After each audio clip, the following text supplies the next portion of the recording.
Hey, Triple Fivers, Andrew here. I want to give my perspective as a sort of senior YouTube gear reviewer. I've been doing this since 2011 on the current movement versus Rolex debate that's happening with the AlphaM channel and the whole watch community. And if you're not familiar with what's going on, I'm going to include links to a number of excellent videos down below. First of all, I heard about it from Frederico, who was himself watching a video by a guy named Ben Arthur, who I'm now subscribed to. And additionally, there have been some excellent videos, in particular by Teddy Baldassar, who did an interview with Aaron Marino of AlphaM, discussing where he was coming from in the debate and challenging him on a number of sort of the substantive issues about movement watches versus Rolex watches.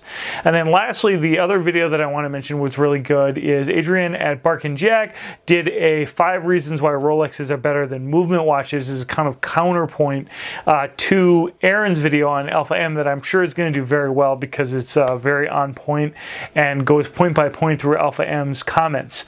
Now, I want to handle this again knowing that there's been already all of that excellent commentary that's happened and a very nice interview approaching Aaron, kind of asking him to clarify his intentions. And what I got out of that interview is the persistent problem of what I call BS. Not exactly an unfamiliar term, but there's a particular strict sense of the word that I really am mindful of. And I'm going to pull up this essay that I have here. As you guys know, I studied philosophy in graduate school. This is an essay I really love by Harry J. Frankfurt, Princeton emeritus, talking about the nature of BS. And he says that, okay, so BS is more than just a term of abuse, but it signifies the sort of way in which we communicate. And what it does is it communicates something in a different way than the liar does. And this is a distinction that I want to make, not necessarily trying to defend Aaron, but contextualize how I think he actually ended up trolling the watch community. It's a mistake for the watch community, of which I think I'm a part of, although I do other things and I've never really been tied to any one community. It's a mistake to just call Aaron a liar. A liar intentionally seeks to deceive and has the intention to portray something false as true.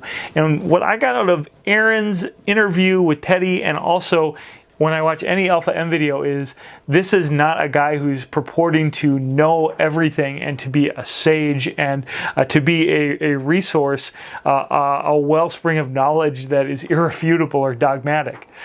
I think instead what you see is a guy who has a lot of interest and kind of has a feel for certain things that in a lot of ways reminds me of a bull session. I don't know if you know what I'm talking about, but it's a term that is sometimes thrown around, BSing, where you're kind of playing with ideas, you're kind of throwing concepts around, entertaining things that maybe you don't fully stand behind. The closest thing that I can think of lately is actually all of this Kanye stuff. I don't know if that's really going to be helpful or not to throw that in there, but it doesn't exactly strike me that Kanye presents himself as really knowing a whole lot about what he's talking about. I do think that he is very interested in the conversation, though, and those bull sessions are not necessarily bad. There's definitely something pretentious about it, but it really is only pretentious when you're starting to conscientiously BS in the place of truth. And this brings me into the core idea that I want to kind of contribute to this conversation as a guy who's been making videos for a long time. And frankly, I'm feeling a lot of the pressure from YouTube to do something different than what I've always done, which is try to just share my enthusiast perspective, try to give some genuine, real insights on the thing that I'm interviewing, be willing to work with collaborators when it's appropriate, but ultimately really give something truthful to my viewers. What YouTube wants us to do now is create pop pieces. They want us to deliver mass appeal videos. The virality of videos is central to the algorithm, creating videos that will reach as big of an audience as possible. Whenever you look at content creator channels telling you how you should be making videos, who understand and have studied YouTube's algorithm, that's what they're going to tell you. They're going to say, reach for that mass appealing BS. And they don't obviously put it in those words, but it's definitely happening. I think that the other problem that I have maybe with this whole debacle is that we're sort of funneling hatred of what I think is a systemic and structural problem at a channel that is really doing something very ordinary, especially for a big channel, which is sort of candidly and in a way that's trying to be entertaining, introduce a subject without really speaking authoritatively on the subject. We actually tolerate a lot of BS from politicians, obviously, that I could never end bringing up examples of that. But what we don't tolerate is BS being purported as something that's actually true. And when I listened carefully, I think, to Teddy's interview of Aaron, what I got was a guy who he didn't really have very well-developed opinions. I don't exactly want to say he sounded ignorant, but he definitely was very simple in his appreciation of the watch hobby. And the watch hobby admittedly has a very steep learning curve, and watch guys lean a lot on their knowledge credentials. And I think sometimes that's not a good thing. Sometimes it's good to appreciate the simple things, and it's good to look at things from a layman's perspective and try to understand the mass appeal of something. I think that's one of the reasons why movement watches as a whole are basically misunderstood by the watch community. They have mass appeal. That's their appeal. The fact that Course is in some sense more reliable than automatics is sort of not what motivated them to make the watches the way that they are making them and marketing them. Theo and Harris actually had a good video about why Movement is beating Brooks Brothers, and it was specifically talking about the marketing. And I think on the marketing side of things, you can totally understand how a channel like AlphaM could end up defending something like Movement watches from a mass market appeal standpoint, which is precisely the whole platform that Aaron is arguing from on AlphaM. He's not arguing from a specialist enthusiast perspective. One of the questions that comes up in this essay that I think is so good is, why is there so much BS? Essentially, BS happens whenever someone talks about something that they don't really know what they're talking about. And YouTube, frankly, is very egalitarian in that respect. It's going to give everyone an opportunity to jump in and give their perspective on something. And you can make a really big channel if you're entertaining, even if you're not informative. And I think what we're seeing here is the tension, the intrinsic tension that arises from having an entertainer's perspective about something about which there's actual true and false things to be said. From the lens of mass market appeal, you might be able to argue that Movement watches are better than Rolex. I think that from a deeper enthusiast perspective, you can refute that pretty easily, and so you'll see that in a number of videos. And obviously that's at the heart of Teddy's conversation with Aaron too, is defending the traditional watch aficionado standpoint, and I'm all in favor of that. I think that's great.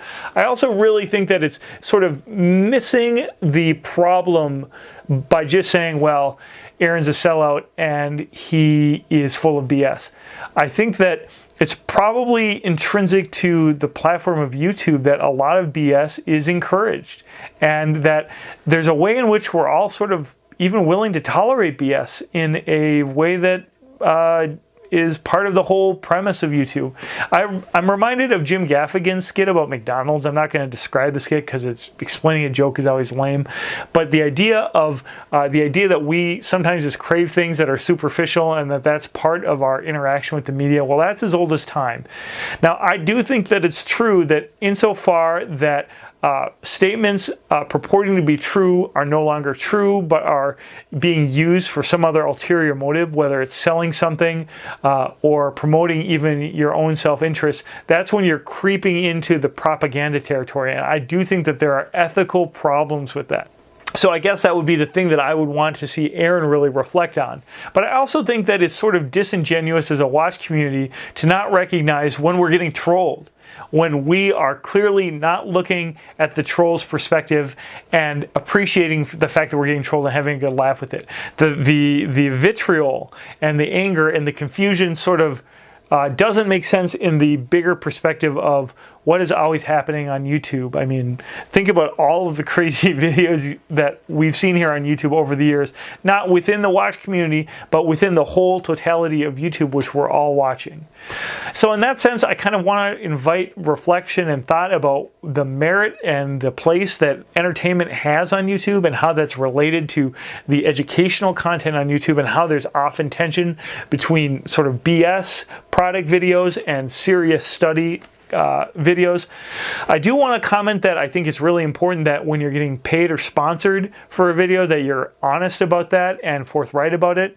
In my videos, I tend to say something in my videos when I'm doing that. My practices have varied over the years because YouTube's expectations have been made more or less clear over the years, but I'm going to be going back and stating when I received some kind of sponsorship or if I received a product for free.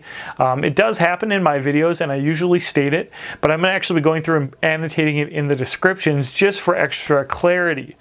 Now, do I think that it's wrong that Aaron did what he did? Not necessarily. I think that he probably is actually just confused, and hopefully this is an educational moment for him. It seems like it was certainly a moment of remorse or feeling like he was guilty or they did something wrong that he sort of didn't understand that it was wrong in his interview with Teddy, and I think that that's interesting and good, and I hope that he reflects on kind of how his entertainment value needs to sort of stay in its lane and not sort of conflict with trying to present falsehoods in the way that BS can easily turn into propaganda. And so in that respect, I feel like there's been a good lesson that's been learned all around. I don't think that the watch community at all has taken an L in the long run, even if we got trolled by him and maybe didn't realize it. I think what we've done is we've had an opportunity to really think about the intrinsic merits of being a watch enthusiast, and that's excellent. And I just want to invite everyone to also think about the intrinsic challenges of being a YouTuber and the kind of culture that YouTube is promoting and how structurally there are a lot of things that are in tension and not necessarily cool. I don't necessarily like it, but it's part of the fabric of YouTube these days. And so just directing all the vitriol at Aaron just doesn't seem to be like fully understanding the context that he's functioning in. So anyway, this was my philosophical take on the AlphaM versus watch community debate. Wanted to kind of enter in with some different concepts as another fellow creator, someone who really respects what the watch community has done in this situation. Really appreciate Teddy's interview in particular. It was excellent. There's no way he could have covered everything in the video that he shared with the community. I'd love to hear your thoughts in the comments below and maybe your perspective on what kind of outcomes, what kind of changes maybe even structurally could happen on YouTube to keep it a more honest place, to keep the reviews more transparent, and also keep them entertaining. How do we find that balance? Anyway, let me know in the comments below, and as always, if you're new to the channel, I love your subscription, and thank you for your thumbs up.